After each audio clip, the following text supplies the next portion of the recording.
আত্মহত্যা করতে পারে, কিন্তু তার জন্য আমার লজ্জা পাওয়ার কারণটা কোথায়? কাজে বুঝতেই পারছেন, আমি যদি এখন কথা বলবো না বলে ঠিক করি, আপনার সাধ্য নেই আমাকে দিয়ে কথা বলার।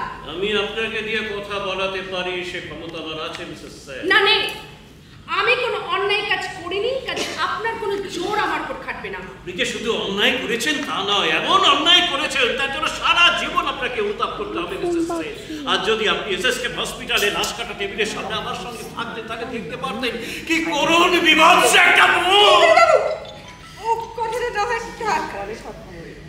আপনি থাক বললে তো থাকছে না ম্যাডাম,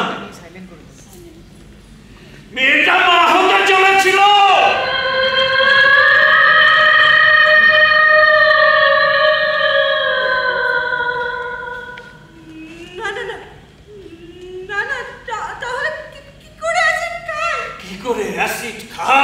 এখান থেকে তারাই ওখানে যায়, ওখান থেকে তারাই ওখানে যায়, পরিণতি তো এই। তুমি জানতে না? অবশ্যই জানতে। মেয়েটা তোমার কাছে এসেছিল সাহায্য চাইতে। বলুন মিসেস সেন। তাকে যা বলেছিলাম ঠিক তাই বলবো আপনাকেও। এ ব্যাপারে সত্যি যা দায়িত্ব তার খোঁজ করুন। সেই লোকটা দায়িত্ব আপনারও কিছু কম নয় মিসেস সেন। ভাবতে চেষ্টা করুন কোন অবস্থার পরিপ্রেক্ষিতে মেয়েটি আপনার কাছে সাহায্য চাইতে এসেছিল। আচ্ছা মিসেস সেন, আপনি তো মা, সন্তানের মা, আপনি তাকে সন্তানের মতো বুকে আগলে রাখতে পারতেন, বন্ধু হিসাবে সাহায্য করতে পারতেন। আপনি সেসব কিছু না করে তার চোখের সামনে চিরদিনের জন্য সাহায্যের দরজাটা একেবারে বন্ধ করে দিলেন। ওহ রমা, বুঝতে পারছো ব্যাপারটা কিরকম গোলমালা হয়ে দাঁড়াতে পারে? এখন যদি মিডিয়া জানে তাহলে আমার অবস্থাটা কি হবে? চুপ করবে তোমরা? আচ্ছা তোমরা আমাকে দোষ দাও কি হিসেবে? ধর্মের দিকে তাকে তাড়িয়েছিলে তুমি, চেঞ্জ থেকে তাকে তাড়ালো শিলা। আমি তো এখনো বলছি আমি কোনো অন্যায় কাজ করিনি। মেয়েটা তো আরম্ভই করলো মিথ্যে দিয়ে। তারপরে দেখলাম সে আসল লোকটাকে ভালো করে জানে। তখন আমি তাকে বললাম যে বিয়ে না করুক, অন্তত টাকা পয়সা দিয়ে সাহায্য করতে পারে সে। কি বলেছিল মেয়ে? যত সব বাজে কথা। বাজে কথাগুলোই শুনি না। কি বলবো কি? ন্যায় অন্যায় বিবেক সেসব কি বড় বড় কথা? আরে তোর মতন মেয়ের মুখে আবার ওসব কথা কেন? আর মতো মেয়ে? ওই লাশ কাটা টেবিলে যে মেয়েটা শুয়ে আছে তার মতো? তিন কোটি বাবু তখন থেকে আমার মিসেসকে উত্তক্ত করে চলেছে না। আপনি তখন থেকে আমাকে কাজে কথা দিয়ে যাচ্ছেন, আমার ধৈর্যের ভিতরে শুধু আছে মনে রাখবেন।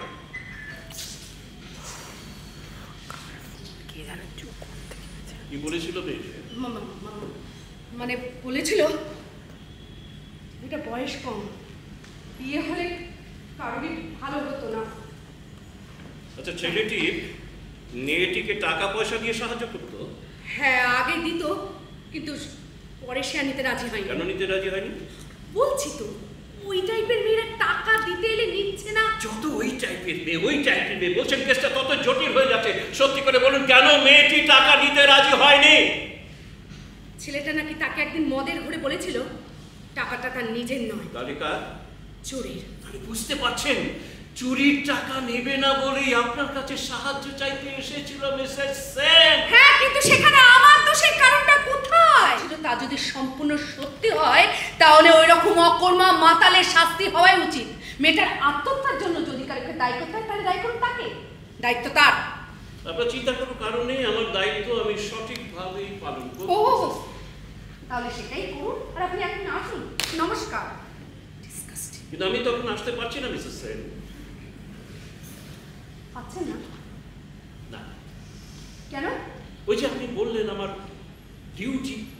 দেখুন আপনি কি বলতে চাইছেন আমি আপনার কথা কিছু বুঝতে পারছি না। তার মানে আপনি বলতে চাইছেন তাপস? হ্যাঁ, যদি তাপস বাবুই হন তাহলে আমার কি ডিউটি সেটা পরিষ্কার ভাবে নির্দেশ দিয়ে দিলেন মিসেস সেন। না না,